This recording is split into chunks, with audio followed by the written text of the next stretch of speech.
ഈശോ മിശിഹായ്ക്ക് സ്തുതിയായിരിക്കട്ടെ. എല്ലാവർക്കും പുതിയൊരു വീഡിയോയിലേക്ക് സ്വാഗതം. നിങ്ങൾ ഈ വീഡിയോയിൽ കാണാൻ പോകുന്നത് റൂത്തിൻ്റെ പുസ്തകത്തിൻ്റെ ആമുഖത്തിൽ നിന്നുള്ള കുറച്ച് ചോദ്യങ്ങളും ഉത്തരങ്ങളുമാണ്. നമുക്ക് ഡയറക്റ്റ് ചോദ്യങ്ങളിലേക്ക് കടക്കാം. ചോദ്യം 1.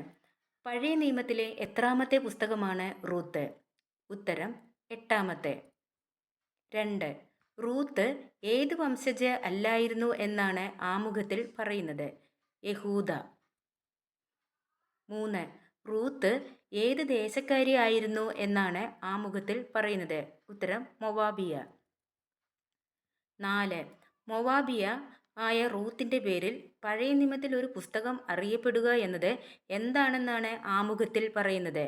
ഉത്തരം അസാധാരണമാണ് എന്ന്. 5. റൂത്തിൻ്റെ സവിശേഷതകളായി ആമുഖത്തിൽ പറയുന്നത് എന്തെല്ലാം? ഉത്തരം സുഹൃദിനി, വിശ്വസ്തത. 6. ആരാണ് റൂത്തിനെ സമൃദ്ധമായി അനുഗ്രഹിച്ചത്? ഉത്തരം ഇസ്രായേലിൻ്റെ ദൈവമായ കർത്താവ്. 7. റൂത്തിൻ്റെ ഭർത്താവ് ആരായിരുന്നു എന്നാണ് ആമുഖത്തിൽ പറയുന്നത്? ഉത്തരം ഇസ്രായേൽക്കാരൻ. 8. റൂത്ത് ആരോടെല്ലാം ഒരുമിച്ചാണ് താമസിച്ചത്? ഉത്തരം ഭർത്താവും വിധവയായ അമ്മായിയമ്മയും. 9.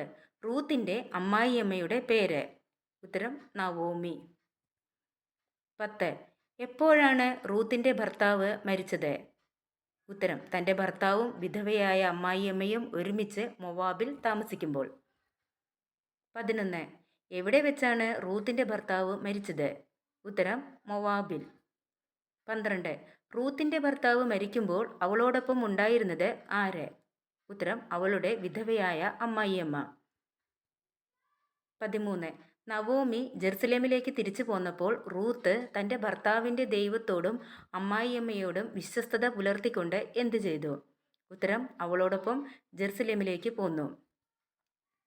14. ദൈവം ആരെ അനുഗ്രഹിച്ചു എന്നാണ് പറയുന്നത്? ഉത്തരം റൂത്തിനെ. 15. റൂത്ത് എന്തിന് മാതൃകയായി തീർന്നു? ഉത്തരം വിശ്വസ്തതയ്ക്ക്. 16. ജെറുസലേമിലേക്ക് തിരിച്ചു പോന്ന റൂത്ത് ആരുടെ ഭാര്യയായി തീർന്നു? ഉത്തരം മരിച്ചുപോയ തൻ്റെ ഭർത്താവിൻ്റെ ബന്ധുവും സമ്പന്നനുമായ ബോവാസിൻ്റെ. 17. ബോവാസിന് നൽകിയ വിശേഷണം എന്ത്? ഉത്തരം ബന്ധുവും സമ്പന്നനും എന്ന്. 18. അതുവഴി റൂത്തിൻ്റെ പേര് ആരുടെ പിതാക്കന്മാരുടെ പട്ടികയിലാണ് ഉൾപ്പെട്ടത്? ഉത്തരം ദാവീദിൻ്റെ. 19. അതുവഴി റൂത്തിൻ്റെ പേര് ആരുടെ വംശാവലിയിലാണ് ഉൾപ്പെട്ടത്? ഉത്തരം യേശുവിൻ്റെ. 20. ദൈവത്തിൻ്റെ എന്തിനെക്കുറിച്ചാണ് ആമുഖത്തിൻ്റെ അവസാനത്തിൽ സൂചിപ്പിക്കുന്നത്? ദൈവത്തിൻ്റെ രക്ഷയുടെ പദ്ധതി. ദൈവത്തിൻ്റെ രക്ഷയുടെ പദ്ധതി എപ്രകാരമാണ് എന്നാണ് സൂചിപ്പിക്കുന്നത്? ഉത്തരം സാർവത്രികമാണ്.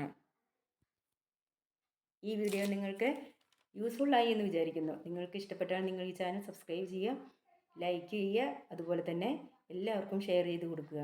ഈ വീഡിയോ കേട്ടുകൊണ്ടിരിക്കുന്ന നിങ്ങളെല്ലാവരെയും ഈശോ സമൃദ്ധമായി അനുഗ്രഹിക്കട്ടെ.